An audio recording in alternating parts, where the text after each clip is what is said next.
Do you enjoy being interviewed? I think that's the first time anyone has ever asked me that question. That was going to be my next question, was have you ever been asked anything that you've never been asked before? Yeah, well, people have often asked me, did I enjoy being Prime Minister? Yeah. And did I enjoy Prime Minister's questions? To which the answer to the latter one is definitely not. Now I'm always a bit nervous about being interviewed. I'm always thinking what can go wrong, which is usually quite a lot. Even having done so many? Yeah, you do get better at it. Of course. I mean, I remember my very first interviews. pretty bad, really. So you get a little bit better at it, I guess. Yeah, you must do because you get more practice at it. But it's always, you're never sure. And then sometimes you do get asked a question that you think, actually, I'm not sure what the answer to that is. You have to say so.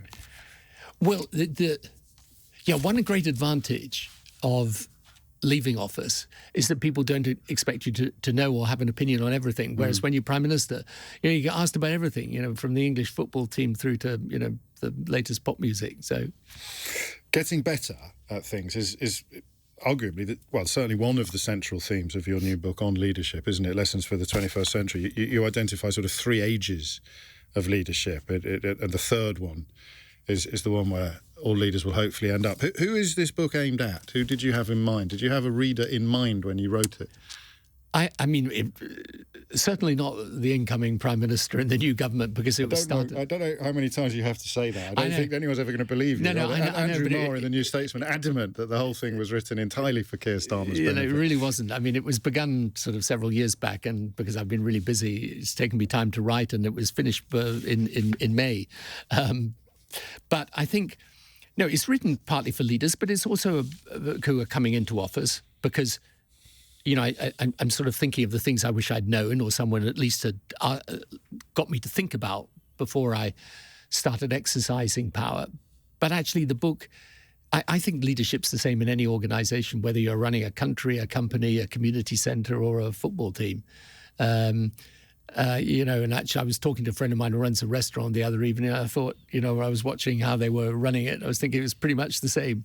So it's about the lessons of leadership that I've learned, not just from doing the job, but now my institute works in roughly 40 to 50 countries actually around the world. And, you realize that even though the circumstances and context of leading a country are obviously different depending on the country, many of the things that I learned, usually by error and mistake, you can distill into something of a science. And politics and government is the one area, there are lots of books written on how to be a CEO of a company, lots of books written on football coaches, but very few on what it's like to be the leader of a country.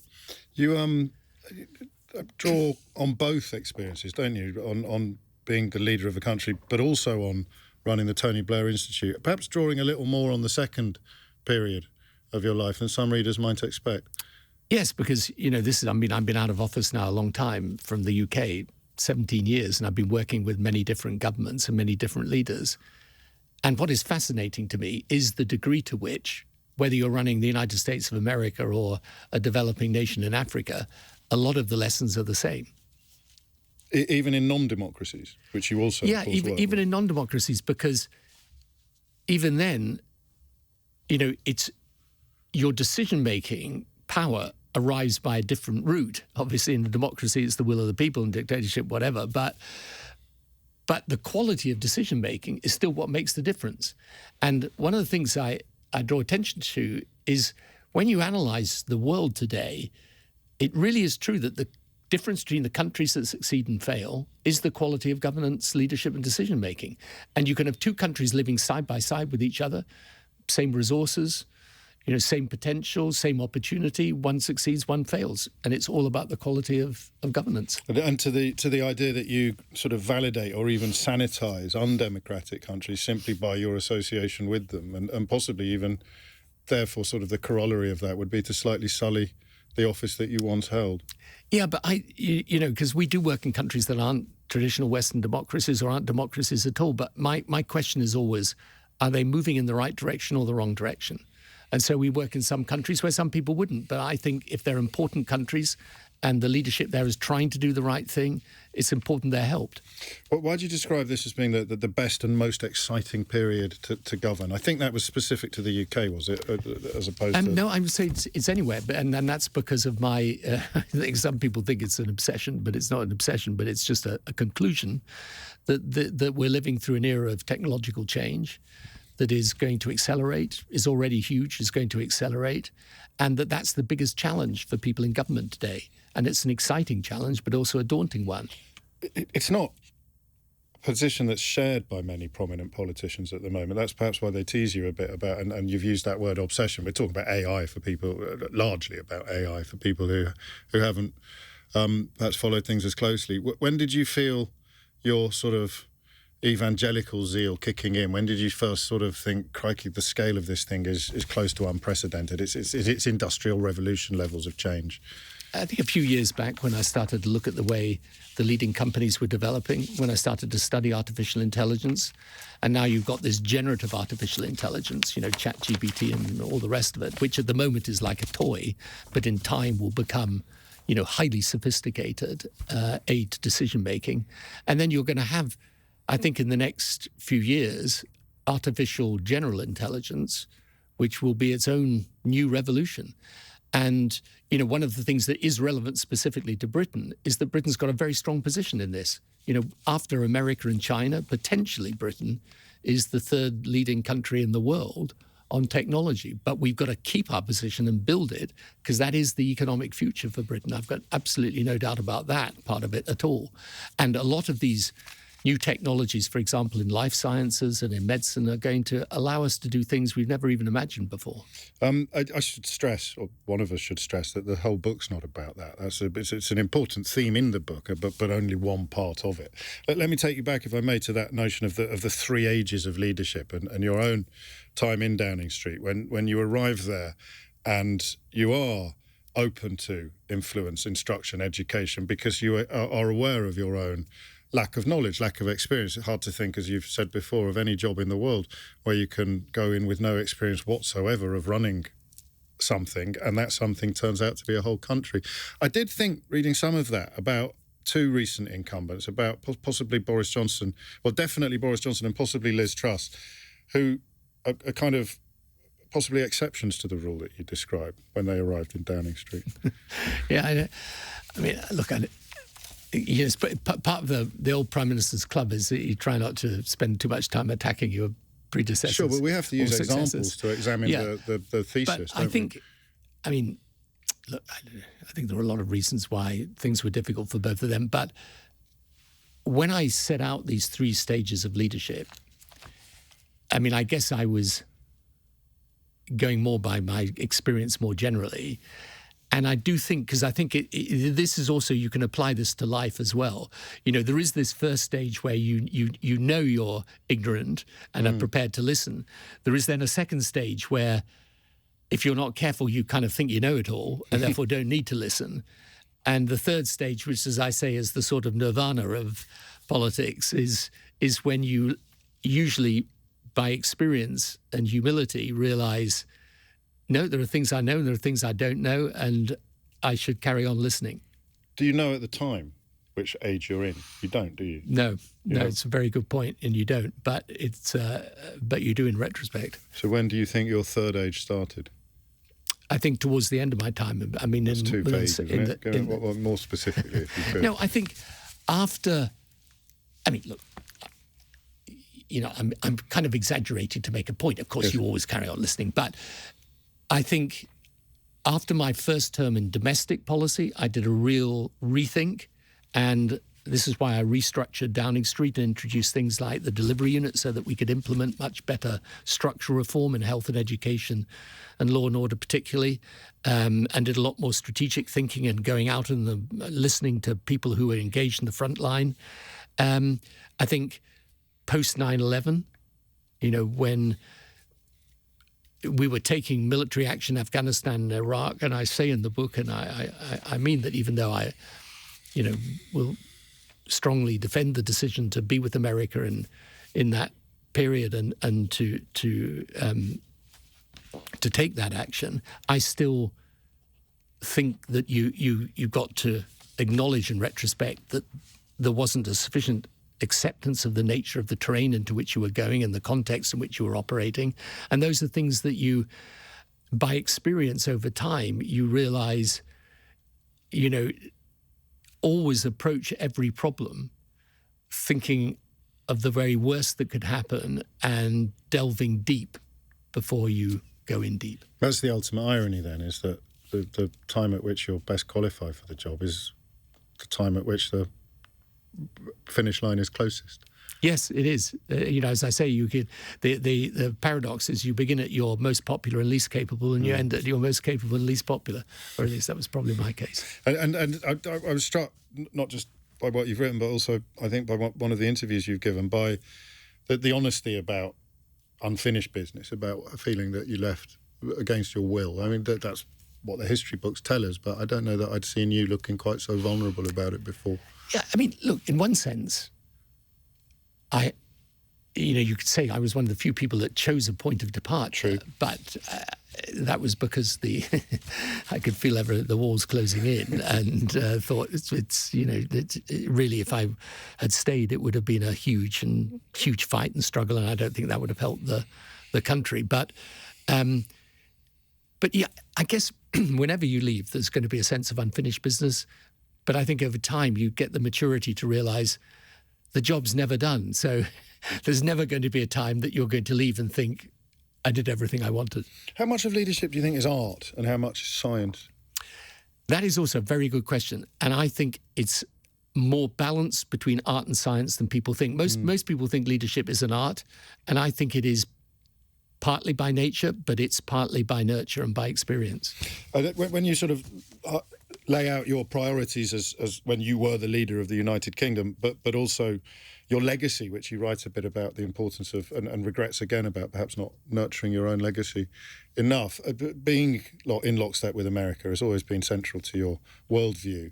And you're quite sanguine about the prospect of a second Donald Trump term in the White House. Would you want to be America's closest ally in the world with Donald Trump in the Oval Office? Well, you should never be America's closest ally if you think America's going in the wrong direction completely. Right. But, I worked with the Trump administration, particularly on the Israel, UAE, Abraham Accords and the peace process there. And, I look, in general terms, I think it's the job of the British Prime Minister to establish a very close relationship with the American president. Whoever it is.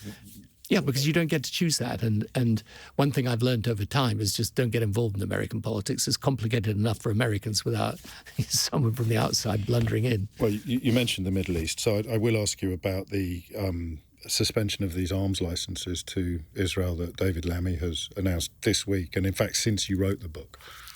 Yeah, and I've said when people have asked me about this, I'm not going to get into second-guessing the government on these things. They've got to take the decisions that they think. The thing that I'm focused on and active on is how we bring the conflict to an end and revive the prospects for, I think, the only solution that really brings a final end to the conflict, which is a self-determination for the Palestinians and security for Israel. Does it feel further away now than it did when you were in Downing Street?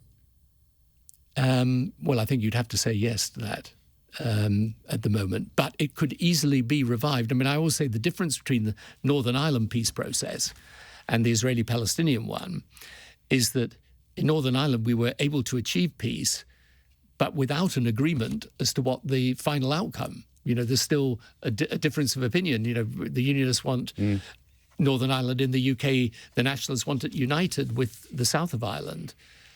Whereas in the case of the Israeli-Palestinian conflict, the irony is there is an agreement amongst most reasonable people that you need to have a two-state solution, but it's the circumstances that make that extremely difficult to negotiate. And I have come to the conclusion over a number of years, and when I go back to the Middle East soon, it'll be, I think 270th visit since leaving office. So I've been there a lot, and I'm deep in the politics of the region. And I think you're only going to get peace now if there is you can create the circumstances of genuine cultural acceptance, that it's not just about where do the borders go and, some of the detailed elements of negotiation. It's you're going to have to win the hearts as well as the minds if you've got any chance for peace. The hearts and minds, there's a lot, isn't there, about the tension between feelings and facts. And when you address the issue of populism, you're perhaps more optimistic than some people are at the moment. But you wrote it before, or at least you delivered it to the publishers before Elon Musk's actions on the platform that he owns went quite as strange as they've gone, up to and including trolling the British Prime Minister. So you advise leaders in general, and I think Keir Starmer in particular, elsewhere, to ignore a lot of criticism, to ignore the particularly vituperative stuff. Can you do that when it is coming from somebody who owns arguably one of the most influential platforms on the planet?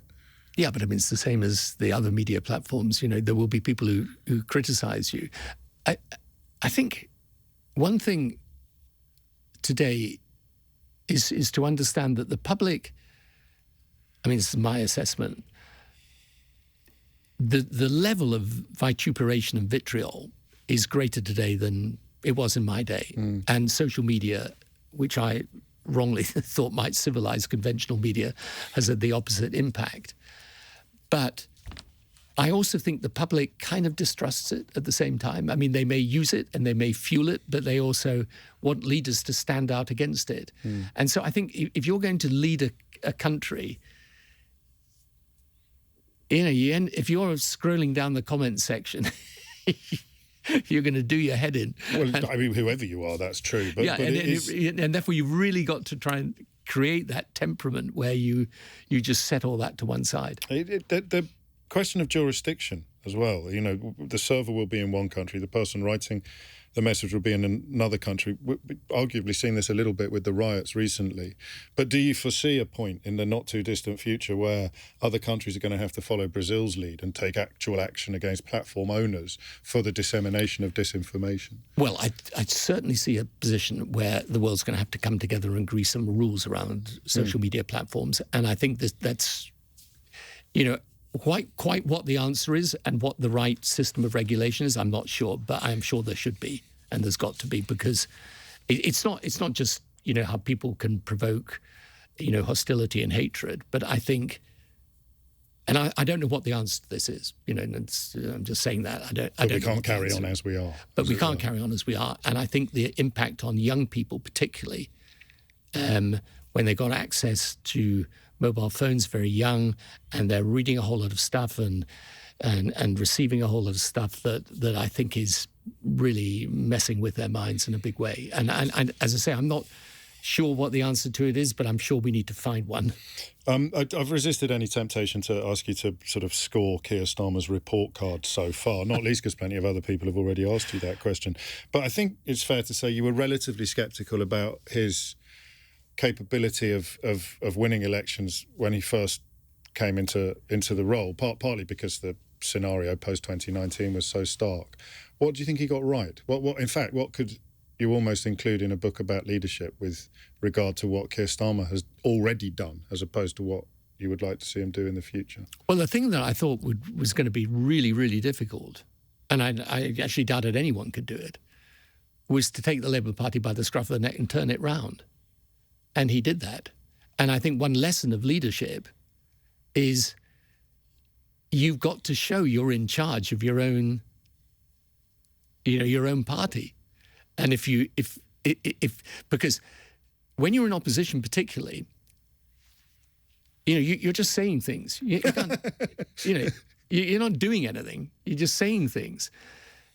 The only thing you do is you run your own organization, you run your party. And therefore, it's absolutely essential that you show you can do that, because people will think, if you can do that, maybe you can run the country. By contrast, if you can't do that, I don't think I'm going to trust you with running the country. And I think, the thing that he did that I really have to say, he did with extraordinary skill and determination was take the Labour Party and turn it round. Because it was, it was heading towards extinction, frankly, post-2019. Well, I'll knit two questions together in that case. You mentioned opposition. How important do you think the result of the current Conservative leadership election is? And do you think that is a party that is facing extinction potentially in the way that the Labour Party was in 2019? Well, I think today politics is just much more fragmented. There's much less loyalty to political parties. So I think today, as opposed to when I was first starting in politics, my first election in 1983, I mean, I had people on the doorstep say to me in that election, I don't agree with anything the Labour Party is doing. I don't like your leader. And you're doing all the wrong things. And I would sort of say, well, then, maybe you're not voting Labour. What do you mean I'm not voting Labour? I always vote Labour. My father would kill me if I didn't vote Labour. Gosh. So, there was Those just... days are over. Those days are over. So no political party's got a right to exist in today's world. And this is why you get a splintering of the vote and new political parties forming. Our system makes it hard for them to form and get traction because of the electoral system. But anywhere else, you look at any country in Europe today, with an electoral system that allows new contenders to emerge, they're all there, splintering all over the place. So that's the first thing. And the second thing is to recognise, what was the question again? The actual, with reference to the current slate, the current candidate slate, does the result matter? The Conservative Party is where we were getting to, yeah. The Tories have got to decide whether they're going to make themselves competitive or not. Now, I happen to think that having a competitive opposition is an important part of a democracy because, especially with the Conservative Party, because over a long period of time, I hope this changes, by the way, but, if you look at the 120 years of the Labour Party's existence, roughly 120 years, for most of that time we've been in opposition. Before my government, we'd never won two full terms as a political party before, the Labour Party. Not 2 full terms, never mind 3. So, this is what I hope is broken, but and will change now with the new government. But the fact is, if the Conservative Party, goes into its own little corner of politics and, talks to itself, it's going to be a bad thing for the country, never mind for the Conservative Party. But so, I mean... just with reference to the people who are running, do you think that one of them best represents what you describe as the possibility of becoming competitive? Well, I'm not sure, to be quite honest, but even if I did, it would probably be death to them if I decided to endorse one of them. Black spot. Final question, and it's born slightly from something you said earlier about not realising until after you've left office how some of these tides ebb and flow. Achieving the kind of ultimate job as a relatively young man, early 40s, when you got into Downing Street. In the years subsequently, what constitutes ambition when you've already, in a sense, achieved the highest that you could as a member of a society? I think purpose still. If you've still got a purpose, and in the work we do with these governments around the world, we can measure impact and we can see what we're doing, and I personally find it exciting and interesting to do. I think it's really... Look, if you've had the ambition to get to the top in politics, you've probably got the ambition to do something afterwards, especially if you leave relatively young. But, it's the same for you in broadcasting.